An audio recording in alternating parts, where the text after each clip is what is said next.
ఇక తను 3 సార్లు పిలిచినా రాకపోయేసరికి గణపతి ఆ ఆత్మలింగాన్ని నేలపై పెడుతున్న చిత్రం, వద్దు బాలక పెట్టవద్దు అంటూ పరుగు పరుగున రావణుడు ఉరికి వస్తున్న చిత్రం మనం ఇప్పుడు చూడవచ్చు.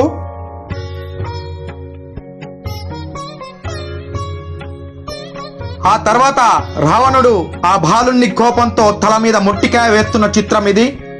అదిగో చూడండి, రావణ బ్రహ్మ ఎంత కోపంతో కొడుతున్నాడో ఆ విఘ్నేశ్వరుణ్ణి. ఇక ఆ రావణ బ్రహ్మ ఎంత ప్రయత్నించినా ఆ ఆత్మలింగం రాకపోయేసరికి ఇక లాభం లేదని ఆత్మలింగాన్ని తీసుకొచ్చిన పెట్టెను ఉత్తరం దిక్కు నుండి లాగుతాడు రావణుడు. అది దూరంగా పడిపోయి అక్కడ చచ్చేశ్వరలింగం వెలుస్తుంది.